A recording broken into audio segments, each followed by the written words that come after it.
హర హర మహాదేవ అందరికీ. భగవద్గీత గురించి చెప్పేటప్పుడు చాలామందికి ఒకటే ప్రశ్న వస్తుంది.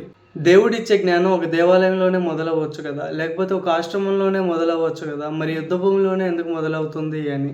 దీనికి కారణం ముందు ఈ శ్లోకం వినండి, తర్వాత నేనే చెప్తాను. ధర్మక్షేత్రే కురుక్షేత్రే సమవేత యుయుత్సవః మామకాః పాండవాశ్చైవ కిము కుర్వత సంజయ. భగవద్గీతలోని మొదటి శ్లోకం శ్రీకృష్ణుడు చెప్పలేదు, అర్జునుడు కూడా చెప్పలేదు. ఇది ధృతరాష్ట్రుడు సంజయుడిని అడుగుతున్న ప్రశ్న.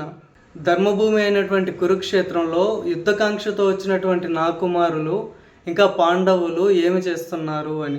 ఇది కేవలం యుద్ధం గురించి అడిగిన ప్రశ్న మాత్రమే కాదు, ఒక తండ్రి మనస్తత్వాన్ని తెలియజేసే ఒక ప్రశ్న కూడా.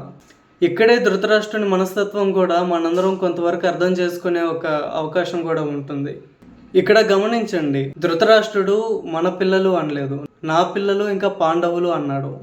అక్కడే ఒక విభజన మొదలైంది, నా వాళ్ళు పరాయి వాళ్ళు అని. ఈ ఆలోచనలే చాలా గొడవలకు కారణమవుతూ ఉంటుంది. గీతలోని చెప్పే మొదటి శ్లోకమే మనకు ఒక హెచ్చరిక లాంటిది.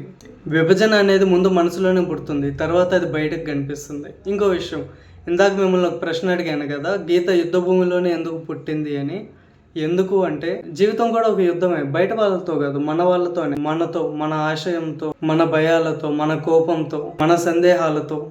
అందుకే గీత కూడా దేవాలయంలో మొదలవ్వలేదు, ఒక యుద్ధ భూమిలోనే మొదలైంది. ఎందుకంటే జీవితం ప్రశాంతంగా ఉన్నప్పుడు కాదు, అతి కష్టంగా ఉన్నప్పుడు మాత్రమే మనకు జ్ఞానం అత్యధికంగా అవసరం అవుతుంది. ఆలోచించండి ఒకసారి. థ్యాంక్ యూ ఫ్యామ్.